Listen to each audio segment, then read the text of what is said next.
Hello students, আজকে তোমাদের জন্য রিজনিং এর একটা স্পেশাল ক্লাস নিয়ে চলে এসেছি, যেখানে আমরা আলোচনা করব আপকামিং ডাব্লিউবিপি কেপি এক্সামের জন্য গুরুত্বপূর্ণ প্রশ্ন উত্তর নিয়ে। দেখো, লাস্ট যে ডাব্লিউবিপি এক্সামটা হলো সেখানে দেখো কোশ্চেন গুলো পড়েছে।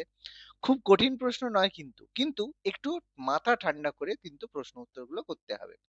তো যাই হোক, চলো শুরু করা যাক আজকের ক্লাস। প্রথম প্রশ্ন বলেছে যে 29 জনের একটি সারিতে সাহেব 17 নম্বরে বাম দিক থেকে এবং সুজন 17 নম্বরে ডান দিক থেকে রয়েছে। তাহলে সাহেব এবং সুজনের মধ্যে কতজন অবস্থিত? তাহলে এটা যখন আমরা করব, তখন দেখব যে এই যে মার্কিংটা রয়েছে বা মার্কিংটার কথা বলা হচ্ছে, বাম দিক থেকে কতজন হচ্ছে আর ডান দিক থেকে কতজন হচ্ছে। তাহলে যদি আমরা বাম দিক থেকে কনসিডার করি, তার মানে এই দিক থেকে দেখতে গেলে এই যে সাহেব, ঠিক আছে, এই যে সাহেবের পজিশন কত? সাহেবের পজিশন ডান দিক থেকে 17 নাম্বার পজিশনে সাহেব রয়েছে। এবার বাম দিক থেকে 17 নাম্বার পজিশনে সাহেব রয়েছে। তার মানে যদি হাফ দেখতে যাই, তাহলে হাফ দেখলে 17 থেকে মানে 29 যদি হয়, তাহলে 34 তার মানে মাঝামাঝি হয়, 30-এর মধ্যে 15 মাঝামাঝি হয়। তার মানে এটা পেরিয়ে চলে যাবে। আর ডান দিক থেকে যদি দেখা হয়, সুজন 17 নম্বরে রয়েছে। তার মানে সুজন কিন্তু এই দিকে পড়ে যাবে। ডান দিক থেকে দেখছি যখন, সুজন কিন্তু এই দিকে পড়ে যাবে, ডান দিক থেকে 17 নম্বর পজিশনে পড়ে যাবে। এই পিকচারটা কিন্তু ভালো করে মাথার মধ্যে রাখতে হবে। এবার বলছে তাহলে দুজনের মধ্যে কতজন অবস্থিত। তাহলে দেখো, যদি আমরা সুজনের পজিশন, যদি আমরা সাহেবের পজিশন দেখি, সাহেবের পজিশন বাম দিক থেকে 17, বাম দিক থেকে 17, আর সুজনের পজিশন ডান দিক থেকে 17। তাহলে সুজনের পজিশন ডান দিক থেকে যদি 17 হয়, তাহলে বাম দিক থেকে কত? দেখো, বাম দিক থেকে তার পজিশনটা হবে কত? 29 নাম্বার পজিশন, কারণ 29 জন রয়েছে।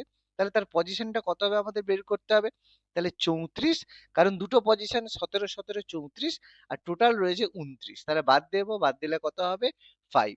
তাহলে এবার বলবে স্যার 5 উত্তর হবে, কিন্তু না, 5 উত্তর হবে না। কেন হবে না? কারণ এর মধ্যে সাহেব এবং সুজন তো ইনক্লুডেড রয়েছে। তাহলে তাদের মাঝখানে বের করতে গেলে কি করতে হবে? 2 দিয়ে বিয়োগ করতে হবে। তাহলে আমরা মাইনাস করবো, 5 মাইনাস 2, অ্যান্সার হবে 3। অর্থাৎ সাহেব এবং সুজনের মাঝে 3 জন রয়েছে। বোঝা গেল? খুবই কিন্তু সহজ প্রশ্ন, কিন্তু একটু মাথা ঠান্ডা করে রাখতে হবে। পরবর্তী প্রশ্ন, ব্লাড রিলেশন বা রক্তের সম্পর্ক থেকে রয়েছে এ এবং বি দুই ভাই, সি এবং ডি দুই বোন, এ এর পুত্র ডি এর ভাই হলে বি এবং সি এর মধ্যে সম্পর্ক কি? খুবই সহজ, একটু দেখো। এ এবং বি দুই ভাই, আমরা ব্লাড রিলেশন করব এ আর বি দুই ভাই। এবার যখন ভাই, তার মানে ছেলে, আমরা প্লাস দিয়ে ডিনোট করব। সি এবং ডি দুই বোন, কিন্তু কোথায় সেটা আমরা জানি না, তাই আমরা এটা রাখলাম। এর পুত্র ডি, তাহলে এর যে পুত্র সে হচ্ছে ডি, আমরা লিখলাম এর পুত্র নেক্সট জেনারেশনে ডি। সি এবং ডি দুই বোন, তাহলে এ এর পুত্র ডি, এ সরি, এ এর পুত্র ডি এর ভাই। তাহলে এর যে পুত্র সে ডি এর ভাই হচ্ছে। তাহলে এখানে একটা জিনিস বুঝতে হবে, এর যে ছেলে, এর যে পুত্র রয়েছে সেটা কিন্তু আমরা জানি না, সেটা হয়তো এক্স। এর যে পুত্র সে হচ্ছে ডি এর ভাই, ডি এর ভাই। তাহলে সে একজন ছেলে, জানি না। আর সি আর ডি দুই বোন আমরা অলরেডি পেয়েছি। তাহলে এখান থেকে বলছে বি এবং সি এর মধ্যে সম্পর্ক কি। তাহলে বি কে হবে? সি এর বাবা, এ বাবার ভাই। তাহলে বাবার ভাই কি হবে? সম্পর্কে কাকা হবে। তাহলে অপশন বি আমাদের উত্তর। বোঝা গেল? একটু কিন্তু ভালো করে পড়তে হবে, যদি পড়াটা ভুল হয়ে যায় কোশ্চেন, উত্তর কিন্তু ভুল হয়ে যাবে। চলো পরবর্তী প্রশ্নে যাওয়া যাক। পরবর্তী প্রশ্নে যাওয়ার আগে, ওয়েট ফর জব থেকে তোমরা পাচ্ছ দুটো বই, বিষয়ভিত্তিক এমসিকিউ জিকে এবং ম্যাথমেটিক্স এর কনসেপ্ট সহ সমাধান। আপকামিং যে ডাব্লিউবিপি এক্সাম হলো সেখানে তোমরা দেখেছো এই বিষয়ভিত্তিক এমসিকিউ জিকে বই থেকে আমরা কিন্তু 100% কমন দিয়েছি, এবং ম্যাথমেটিক্স বই থেকে কিন্তু আমাদের প্রায় 80% প্রশ্ন কমন এসেছে। এর জন্য এই বইগুলো তোমরা আবার পারচেজ করে নিতে পারো আপকামিং ডাব্লিউপি এক্সামের জন্য। মাত্র 250 টাকায় বাড়িতে বসে কিন্তু ফ্রি হোম ডেলিভারি পেয়ে যাবে। বিষয়ভিত্তিক এমসিকিউ জিকে বইতে তোমরা পাচ্ছ ইতিহাস, ভূগোল, বিজ্ঞান, রাষ্ট্রবিজ্ঞান, অর্থনীতি এবং সাধারণ জ্ঞানের এমসিকিউ উইথ এক্সট্রা ইনফরমেশন। আর ম্যাথমেটিক্স বইতে তোমরা পাচ্ছ প্রত্যেকটা চ্যাপ্টারের অধ্যায় ভিত্তিক সমাধান সহ সাজেশন, মানে শর্টকাট পদ্ধতিতে কিভাবে তোমরা সলভ করতে পারবে, সেগুলো কিন্তু এই বই থেকে তোমরা পেয়ে যাবে। তাহলে আর দেরি না করে নিচে দেওয়া হোয়াটসঅ্যাপ নাম্বারে যোগাযোগ করে নাও, অথবা ডেসক্রিপশন বক্স থেকে তোমরা পিডিএফ কেনার লিঙ্ক পেয়ে যাবে। আজকেই ওয়েট ফর জবকে ফলো করে নাও, এবং ভিডিওটি ভালো লাগলে অবশ্যই আমাদের চ্যানেল সাবস্ক্রাইব করে নাও। যদি ফিশকে EHRG আকারে প্রকাশ করা হয়, তাহলে জঙ্গলকে কি আকারে প্রকাশ করা যাবে? খুবই সহজ প্রশ্ন, একটু ভালো করে দেখো। তাহলে ফিশ থেকে EHRG কি করে যাচ্ছে? দেখো, প্রত্যেকটা রিভার্স হচ্ছে। EFHIRGGH, মানে প্রত্যেকটা দেখো রিভার্স, মানে আগের যে লেটার গুলো রয়েছে সেগুলো রয়েছে। তাহলে জে এর আগের লেটার আই হবে, ইউ এর আগের লেটার টি হবে, এন এর আগের লেটার এম হবে, জি এর আগের লেটার এফ হবে, এল এর আগের লেটার কে হবে, আর ডি ডি এর আগের লেটার ই এর আগের লেটার ডি হবে। তাহলে ITMFKD, মানে প্রত্যেকটাই -1 করে রিভার্স রয়েছে। এত কিন্তু সহজ প্রশ্ন ছিল। ওকে, নেক্সট প্রশ্ন দেওয়া যাক। একটি ভাষাতে যদি 1 2 3 কে ব্রাইট লিটল বয়, 1 4 5 কে টল বিগ বয়, 6 3 7 কে বিউটিফুল লিটল ফ্লাওয়ার লেখা হয়, তাহলে ব্রাইট শব্দটি কোন অক্ষর দ্বারা রিপ্রেজেন্ট করা হচ্ছে? তাহলে দেখো, এখানে কমন আমাদের খুঁজতে হবে কি রয়েছে। প্রথমত প্রথম যে দুটো কথা রয়েছে, ব্রাইট লিটল বয় আর টল বিগ বয়, তাহলে এই দুটোর মধ্যে কমন কি? কমন রয়েছে বয়। তাহলে বয় আর উপরে যে লেটার সংখ্যাগুলো রয়েছে, কমন কি রয়েছে? 1 রয়েছে। তাহলে বয় রিপ্রেজেন্ট করছে 1, তাহলে বয় আমরা পেয়ে গেলাম 1 হিসেবে। এবার পরেরটায় দেখো কমন কি রয়েছে, প্রথমটায় রয়েছে লিটল, থার্ডটায় রয়েছে লিটল। তাহলে এই দুটো লিটলের মধ্যে কমন কি রয়েছে? তাহলে লিটলের মধ্যে প্রথমটায় কমন রয়েছে 1 2 3 আর 6 3 7, তাহলে এখান থেকে লিটল কোনটা হচ্ছে? লিটল কথাটা 3 কমন হচ্ছে, লিটল কথাটা আমরা পেয়ে গেলাম 3। এবার দেখো ব্রাইট, ব্রাইট তাহলে কোনটা রয়েছে? দেখো 1 2 3 ছিল, তাহলে ব্রাইট এখান থেকে কোনটা হচ্ছে? 2 কে রিপ্রেজেন্ট করছে ব্রাইট। ব্যাস, আমরা সঙ্গে সঙ্গে উত্তর পেয়ে গেলাম, ব্রাইট রিপ্রেজেন্ট করছে 2। অপশন বি আমাদের উত্তর। বোঝা গেল কতটা সহজ প্রশ্ন ছিল। নেক্সট প্রশ্ন, এখানে একটা সিরিজ দেওয়া আছে, এখানে কি 3 5 10 12 24 26, তাহলে পরেরটা কত হবে? তাহলে এখানে কি হচ্ছে দেখো, 3 থেকে 5 যাচ্ছে কত? +2। তারপর 5 থেকে 10 যাচ্ছে *2, 12 থেকে 10 থেকে 12 যাচ্ছে আবার +2, 12 থেকে 24 যাচ্ছে *2, তাহলে এটা হবে আবার +2 রয়েছে। তাহলে এরপরে কি হবে? *2 তাহলে 26 দিয়ে গুণ করলে কত হয়? 52 বা 52 হয়। অ্যান্সার আমাদের হয়ে গেল। খুবই সহজ প্রশ্ন। পরের প্রশ্ন, 4 1 8 2 1 19 হয়, তাহলে 1 2 3 4 5 6 8 2, তাহলে কত হবে? দেখো, সংখ্যাগুলোকে যোগ করো, যোগ করলে কত হচ্ছে দেখো, 8 2 10, 11, 11 4 15, 15 4 19, মানে যে সংখ্যাগুলো রয়েছে তার যোগফলই হচ্ছে এখানে 19 19। তাহলে এখানে যোগ করলে কত হচ্ছে দেখো, 1 + 2 মানে 3, 4 3 7, 7 5 12, 12 6 18, 18, 10 28, 28 7 35, তাহলে অপশন সি 35 আমাদের অ্যান্সার হলো। এতটাই কিন্তু সহজ প্রশ্ন ছিল। নেক্সট প্রশ্ন, BZL DXP GUV, তাহলে কোশ্চেন পরেরটা কি হবে? PLN। দেখো, বি এর পরে একটা গ্যাপ দিয়ে রয়েছে C, B C D. D এর পরে দেখো একটা গ্যাপ দিয়ে C D E F G, তাহলে দুটো গ্যাপ দিয়ে রয়েছে। তাহলে জি এর পরে আমরা তিনটে গ্যাপ দিয়ে করব, জি এর পরে EF G H I J, বাদ দিয়ে আমাদের কাছে কি হবে? কে, তাহলে কে হবে, পেয়ে গেলাম। এবার বাকিগুলো দেখো রিভার্সে আমাদের চলছে।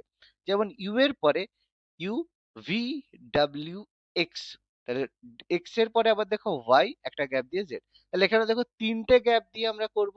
তাহলে এখানে কি রয়েছে আমাদের? এখানে দেখো রয়েছে ইউ, ইউ এর তাহলে তিনটে আগে কি রয়েছে?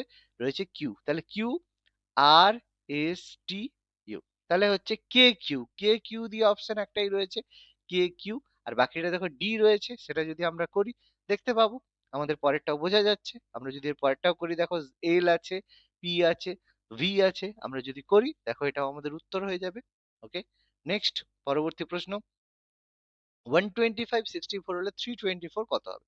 দেখো, 125 কার কিউব হচ্ছে? 5 এর কিউব হচ্ছে। 64 কার কিউব? 4 এর কিউব হচ্ছে। সেরকম 324 কার কিউব হচ্ছে? এটা হচ্ছে 18 স্কোয়ার।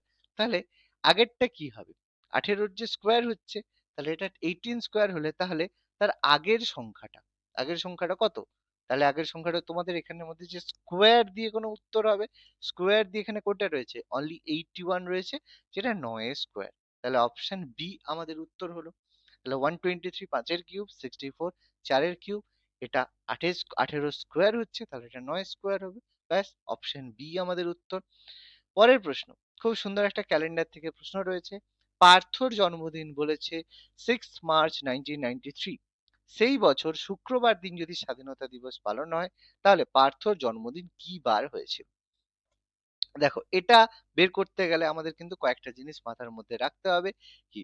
দেখো, শুক্রবার ছিল স্বাধীনতা দিবস, মানে সেই বছর শুক্রবার মানে 15ই আগস্ট 1993, যেটা আমাদের ইন্ডিপেন্ডেন্স ডে 15th অগস্ট 1993 ছিল শুক্রবার বা ফ্রাইডে। এটা আমাদের বলে দেওয়া রয়েছে। তাহলে পার্থর জন্মদিন বলেছে সেই মাসে 6 মার্চ 1993। তার মানে 6 মার্চ 1993 থেকে 1993 থেকে 15 মার্চ 1993 পর্যন্ত কতগুলো অড ডে রয়েছে সেটা আমাদের ক্যালকুলেট করতে হবে। তাহলে দেখো, 6 মার্চ কত দিন? 31 দিন। তাহলে কতগুলো বাকি দিন রয়েছে? 25 দিন, 25। মার্চের পরে এপ্রিল, এপ্রিলে রয়েছে দুটো অড ডে, কারণ এপ্রিল 30 দিন হয়। 28 দিন, 28 প্লাস 2, তাহলে +2 অড ডে।